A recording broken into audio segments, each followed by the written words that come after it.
पिटार के द्विआखर जो श्रृंखला है उसमें मैं आजकल हम लोग सीख रहे हैं कुमाऊनी कहावतें। कुमाऊनी एक थी भाव प्रवण समृद्ध भाषा है अन्य भाषाओं के समान ही, कि इसमें इतनी सारी कहावतें हैं, इतना अनुभव है हमारे बुजुर्गों का कि उन्होंने कहावतें गढ़ी हैं बहुत तरह की।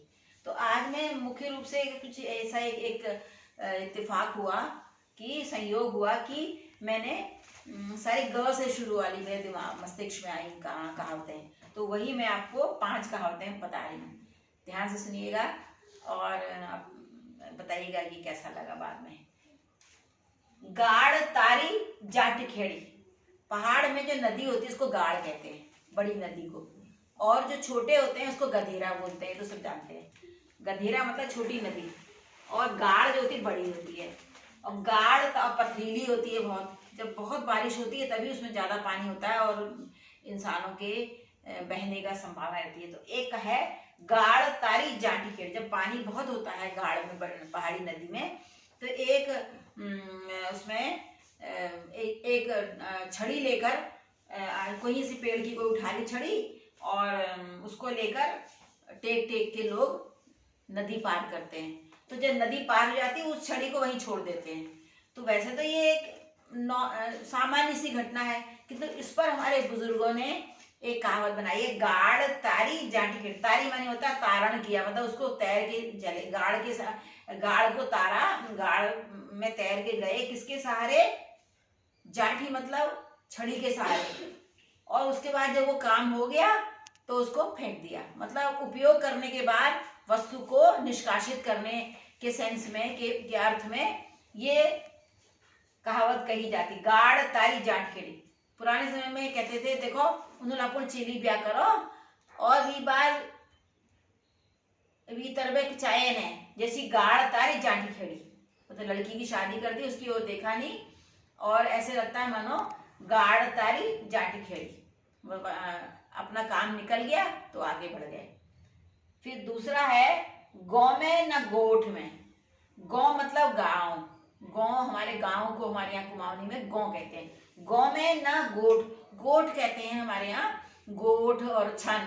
जैसे घर होता है, घर का निचला वाला हिस्से में जो कमरे होते हैं उसमें गाय जो जानवर होते हैं वो बांधे जाते हैं। और आजकल तो और कुछ लोग ऐसा है, घर जैसे है थोड़ी दूर पर एक छप्पर सा छा लेते हैं, चारों तरफ से उसमें लकड़ी की बाड़ बना देते हैं, जिससे कोई जानवर, उनके जानवरों को, बाघ भालू भी आते हैं वहां पर, गुलदार वगैरह, तो वो थोड़ी दूर पर बनता है, उसको छन बोलते हैं।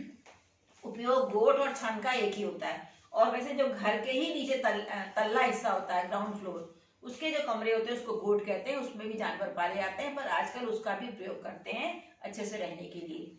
तो गौ में न गोठ में, तो कोई चीज ऐसी है जो न उसका निरंतर अभाव है, न तो वो गांव में है न गोठ में, या फिर कहेंगे महत्वहीन है, न तो वो गांव में उसका कोई महत्व है न गोठ में।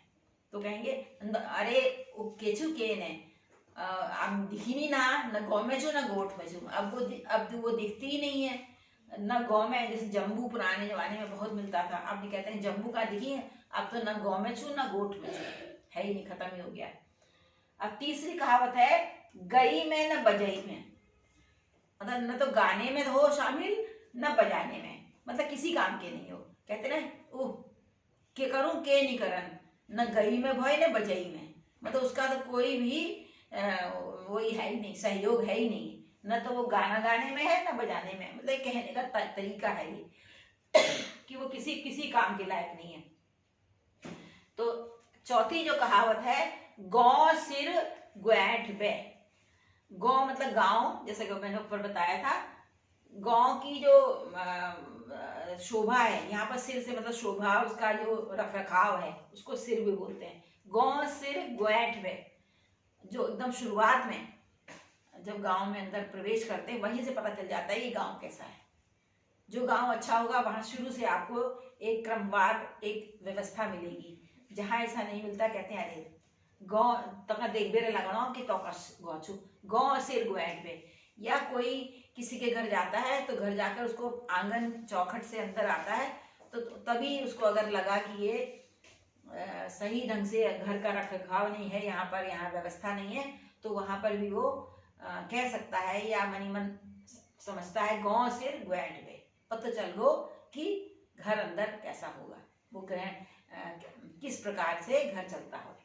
जैसे कई बार लड़की देखने आते हैं, लड़का देखने आते हैं, घर देखने आते हैं, तो पहले ही अगर उनको पसंद है कहते हैं अरे कहाँ शादी करें, वहाँ गाँव सिर ग्वैंड में, पहले ये पता चल गो। पांचवा है गने बुढ़ियो गइयो और बजई एक नस्से माने होता है बराबर, एक समान। आपको तो गने मतलब जैसे गले में जो होता है ना गलगंड जो हो जाता है पूरा, जैसे थायराइड की वो आयोडीन की कमी से जो होता है घेंगा बन जाता है, तो कहते हैं गने बुढ़ियो। और वो अगर गाना गाएगी तो गाना तो गाए नहीं, उसके गले से तो आवाज निकल ही नहीं रही है, तो कहते हैं गने बुढ़ियो गइयो और बजई एक नस्से। ऐसी बुढ़िया जिसके गले में गलगंड है, यानी कि वो आयोडीन की कमी से जो घेंगा बन जाता है वो है, वो अगर गाना कैसे गाएगी, उसकी तो आवाज ही नहीं निकलेगी। उसका गाना और बजाना एक सा है।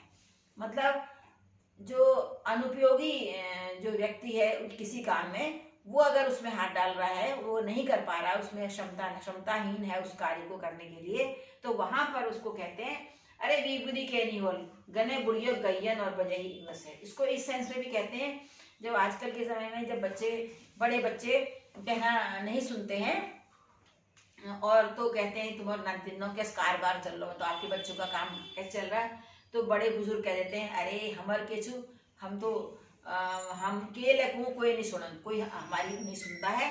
गने बुढ़ियो गइयो और बजाई एक नसू, मतलब बुजुर्ग अपनी बात कहते रहते हैं, बच्चे सुनते नहीं है, तो कह देते हैं हाँ हमार तो गई बजाई एक नसू, हम तो गने बुढ़ी है यहाँ, मतलब हम तो घेंगे वाले बुढ़े हो गए हैं, हमारी तो कोई सुनता ही नहीं है। इस सेंस में भी इसको कहा जाता है ना। कितनी अच्छी अच्छी कहावत है, कैसे कैसे हमारे बुजुर्गों ने कहाँ दिमाग लगाया अपनी बात को रखने के लिए, और वो आज तक चले आ रहे हैं और ये आगे भी चलते रहें, विलुप्त ना हो। इसलिए मैं एक छोटा सा प्रयास कर रही हूँ, आप इसको कृपा करके याद करिएगा। और इसमें अगर मेरे से कोई त्रुटि आपको लगे या आपको अच्छा लगे तो सुझाव दीजिएगा, लाइक शेयर करिएगा। अभी तक जिन्होंने मेरे चैनल को सब्सक्राइब नहीं किया है, अगर उचित समझें तो करें, और अगर आपको ये पसंद नहीं आता तो आप इसको डिसलाइक भी कर सकते हैं, ये आपकी मर्जी है, क्योंकि मैंने ये आपके लिए प्रोग्राम बनाया है। अब रसोइया खाना बनाता है, जरूरी थोड़ा ना सबको अच्छा लगे, हो सकता है आपको ना अच्छा लगे, पर अगर अच्छा लगे तो अगर प्रोत्साहित करेंगे तो मैं और अच्छा करने का प्रयास करूँगी।